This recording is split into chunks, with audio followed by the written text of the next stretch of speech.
Comfy. What more can be said about this performance? Chelsea traveled to King Power Stadium and emerged 2-1 winners. Let's get into it. And blue is the colour. Essien! Drogba! Lampard! That could be the championship!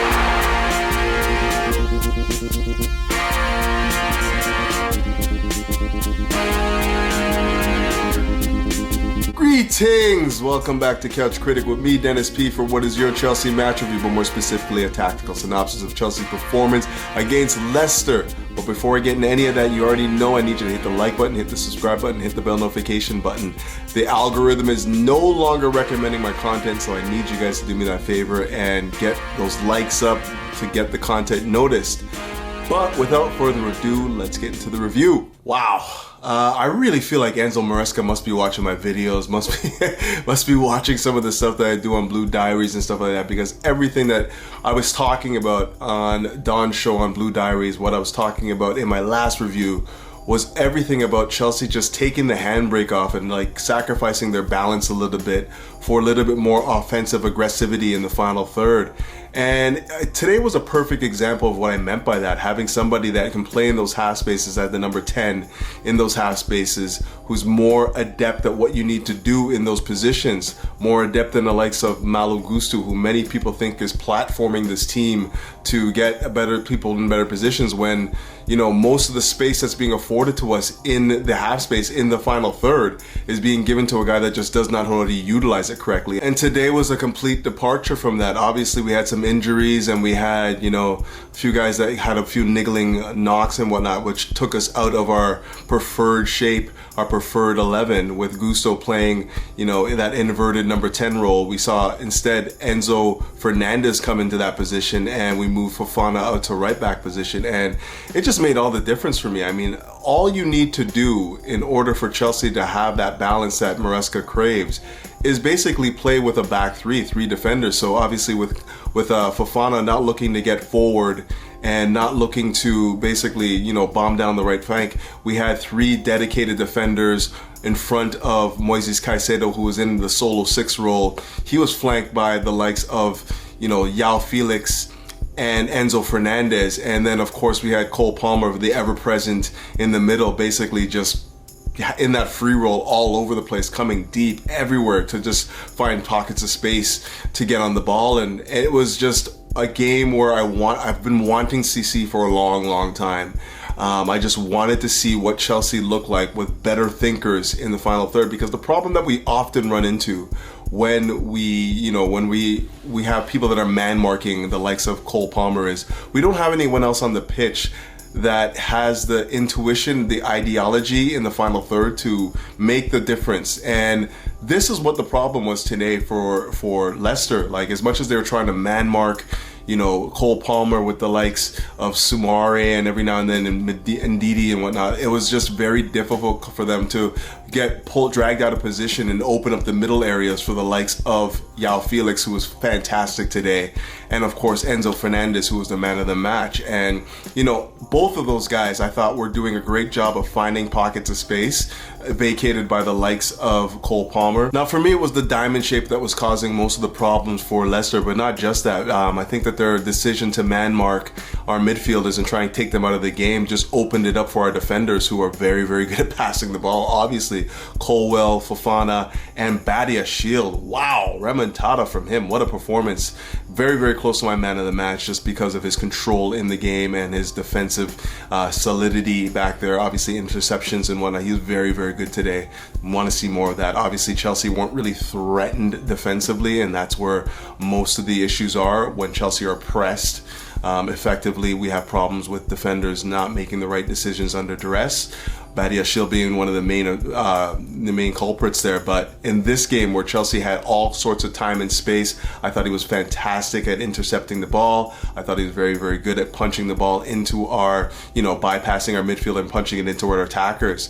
And that directness, that the ability to just punch it in and have guys like João Felix, you know, take the ball under control and then work it into spaces and whatnot. That was the difference in this game.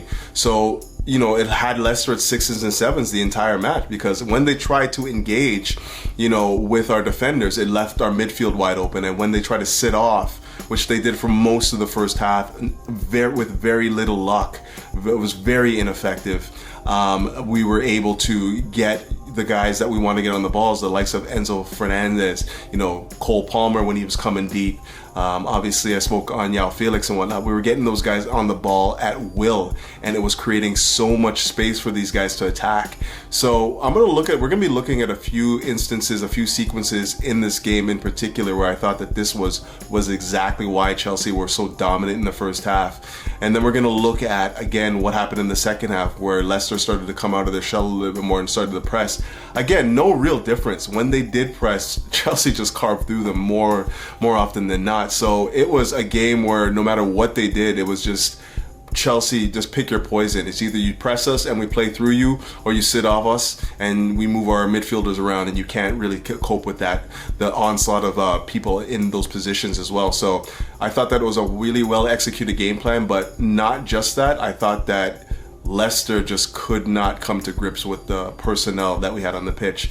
And of course, I will say this, obviously this wasn't the preferred Leicester side either. They had a lot of injuries, and this looked like a Leicester B team, and Chelsea treated them just like that. Now for me, when I'm analyzing a game that Chelsea are dominating possession-wise, I don't necessarily look at the people that are on the ball. I always look for movement off the ball and how we're trying to manipulate people out of position. And this game was a great example of what I mean by that. I think that Chelsea obviously were very much in control for very large chunks of that game. I'm talking about they had like maybe 75% in the first half, and we're just not threatened. And the next thing that you want to see happen is you want to see what we're doing to coax guys out of positions, and what we're doing with our midfielders to get them on the ball. And this is a perfect example of what I mean here. You can see here that Chelsea are in possession. What I really want you guys to do is focus on the movement of João Felix, and I want you to look at what happens with Enzo Fernandez and also Cole Palmer. Obviously here, they're trying to pull the midfielders out of position to give space for João Felix, and he gets acres of space. And what you see is, again, Chelsea just turning and getting right into the teeth of the defense immediately after that sequence.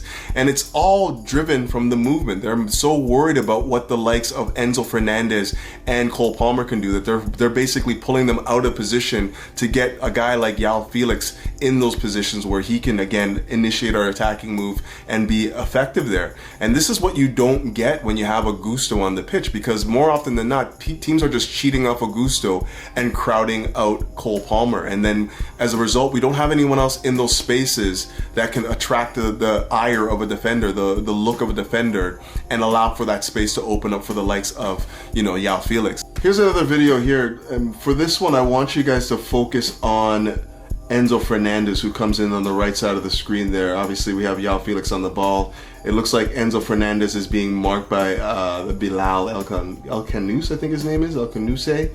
And, he's just basically checking to see what he's doing. And obviously, El Khanous does not want to follow him in there, so he's passing him on to a defender who definitely does not want to engage with Enzo Fernandez out there, because it would leave Jackson in wide open space. So instead, he leaves that space gaping. And when you get a guy like Enzo Fernandez in those pockets there, it's a very dangerous action. Like, what is it that the team is supposed to do there? He had options, obviously, to the left and right with Cole Palmer running in. Now, the other bit to this video that I want to show you again is Cole Palmer obviously being man-marked by Sumari. He was throughout the game.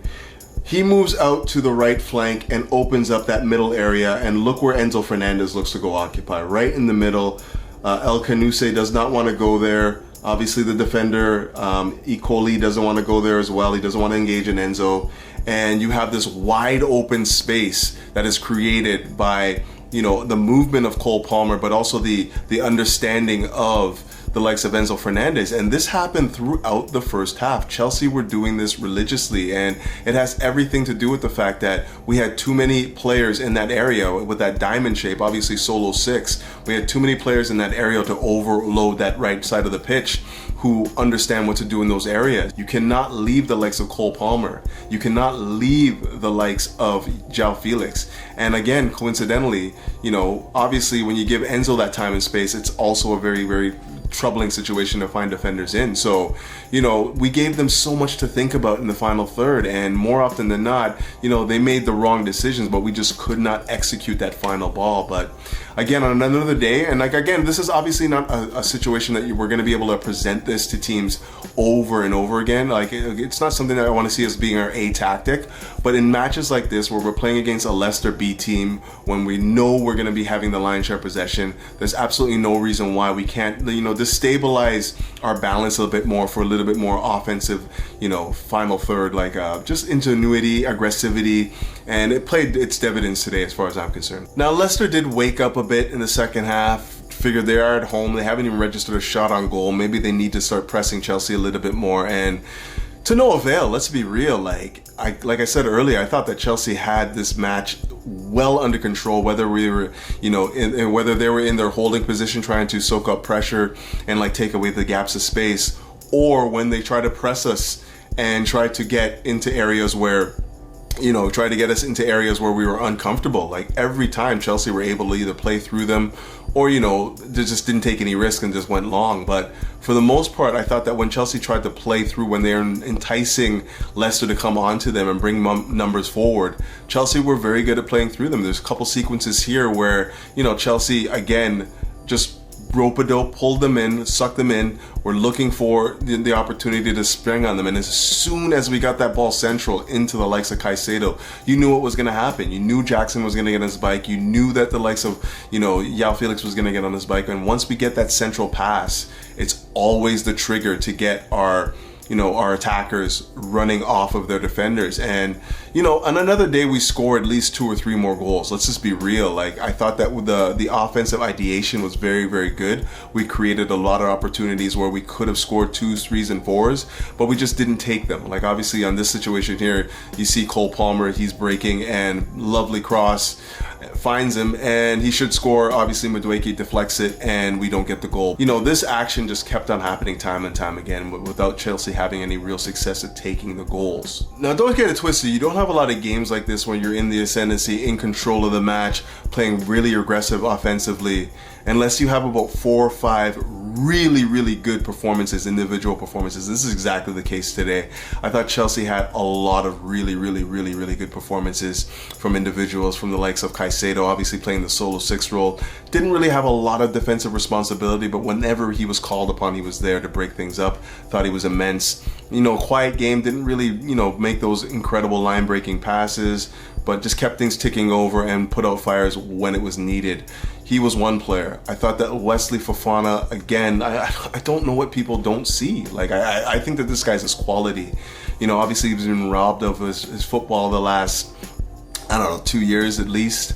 And, he's just coming back into it. But, when you see him on the ball and you see what he's capable of doing when in possession, his ability to read plays and whatnot, he's a quality center back. So, I thought he had a decent game. I thought Badia Shield was a standout individual. I know I mentioned him earlier, and I usually crash it on him pretty heavily because I just don't think that he responds to being under pressure. I don't think he reads plays very well defensively, but such was not the case today. I thought he was fantastic in possession. I thought he was fantastic out of possession, and he was the more threatening center back that we had in the back line. He was the one that was taking care of all the situations defensively. Really, really aggressive, winning interceptions and just getting us playing on the front foot again. I thought he was exceptional, very, very close to my man of the match. I went with Enzo Fernandez just because not only was he very, very good, obviously he scores and he assists. Okay, he assists, sure. He touched the ball and then went back to Jackson. He did all the work for the goal, but irrespective of that, I thought he was immense off the ball, and I thought he was immense at winning the ball back. And these are the things that we need to see Enzo do. This is what we need from our midfielders. It's all well and good. Obviously, you got the match winner, beautiful header, crash in the box. This is what you want to see as well. he has the ability to do that. He has the ability to score more goals than just what we just saw today. He has the ability to be a goal scorer for us. That's such as his quality. But it's the off the ball work that is always going to be the things that I'm looking for. And in this game against Leicester, I thought that he was one of the best midfielders on the pitch. He was easily our best, most influential midfielder. Obviously, Caicedo had a little bit more of a quiet game, but he very much still effective. I thought that Enzo took control, won tackles, won his ground duels, got a few interceptions, played some killer passes. Everything was on display today. And this is what you want from him going forward. You need him to be a guy that doesn't just do this against like a bottom feeder B-Tech, Leicester team, but that he does it against teams, that are a little bit further up the table that, we need him on the pitch because we need his ability in the final third. So I thought he was great. And long may it continue. I want to see more from him. I thought we also got good games from Madueke. I know he didn't really score and he got in the way of Cole Palmer's potential goal. But overall, I thought that he was just carving up. I don't even know who was their left back. He was horrible. Was it Christensen, I think? He was horrific. Anyway, I thought that Madueke did a good job getting to the byline, putting a few telling crosses. And, it was good overall. It was just, again, sometimes he just dwells on the ball a little bit too long and you want to see him, take advantage of the space that was given to him a little bit more effectively. But overall, I thought he had a decent game. I thought that Nicholas Jackson, once again, comes into the game and proves why he is our starting striker. I thought he was immense. Link-up play, hold-up play. He should have had 2 assists, really. The one to Cole Palmer should have been an assist as well. He was just fantastic. Like the crosses, his ability to score, the touch to take it around the defender and then finish with the outside of his boot was just so incredible. He had a game that, most people would say, a striker's done his job when he scores a goal. But I thought that he did more than that. I thought that he was occupying 2 defenders and they were not willing to give him any space and time, and he still was able to find it. So, he was really good. I thought that João Felix, again, wow. If he can give us this energy and effort off the ball work and then also be the guy that is, creating space. I think people say that he's not a creator. I say that he is. He's not necessarily a guy that's going to be the one that's delivering the final ball. I think that he's a little bit, wayward in that regard, but he is a guy that can create space for you to operate in, and he's done it time and time again this game, just with his dribbling, his ability to attract defenders to him and then work himself out of it is just second to none, really. He's really good on the ball. I still think that we need to see more finishing quality from him. He still needs to be better in the box. He still needs to be better at recognizing situations where we have numbers and picking the right passes. But his ability to create space and get us on the break and be the central figure that is the conduit for, our transition game is immense. And if we can continue to see more of this going forward, I think that Chelsea are going to be a very dangerous side offensively. But I do think I'm going to wrap it up there. Guys, what a performance. I know we didn't get as many goals as we would like to see, especially when you dominate the game as well as Chelsea did. We just didn't finish our dinner. We did not take the opportunities that were presented there, and there were a plethora of them. And how fitting was it that Chelsea actually scored the second goal, Enzo Fernandez, when, Leicester's down to 10 men, which they rightfully should have been throughout that game. There was at least 2 fouls in the first half. One by Ndidi and the other one by Soumare, where I thought that those were red card offenses and, not given. I don't want to speak on the standard of refereeing because I think it goes deeper than that. But you guys see what I'm saying. It was just poetic justice to see Chelsea just not kick the ball out of play, take the rightful advantage of the man advantage that they had, and score the goal that was basically the difference maker in the match. Great performances all over the pitch. Long may it continue. We need to see more of this. I'm really starting to see Maresca take advantage of the squad. I know I talked about it in previous videos. I want to see Chelsea use more of their offensive talent because that's a team that we've assembled. We have an offensive team. We need to take more advantage of the offensive players that we have. And I think that he did that today. Whether it was forced or whether it was just by the idea going into the match anyways, however it is, we have to make more use of the players that we have, and I thought that he did an effective job of doing that today and not sacrificing too much of our balance defensively with the likes of, obviously, Fofana playing on the right back position and not getting forward. Very reminiscent of Poch. I don't want to crash it on too many people, but a lot of those tactics we saw today was very reminiscent of Poch. You know, Caicedo on an island, a center back playing in the right back position. But anyways, I digress. The tactics were fantastic and Chelsea were able to collect all 3 points. That's all I really want. So now we move into the next games. Aston Villa at home, we need to take 3 points in that game. We just absolutely have to take 3 points. If the approach is similar, if we just continue to rotate the squad and find the best balance for the particular match that we're in, I think that we'll be fine because we have a squad depth and we have players that can hurt different teams in different positions. So hopefully the Maresca continues on that path. But until then, keep the blue flag flying high and up to Chelsea. Peace.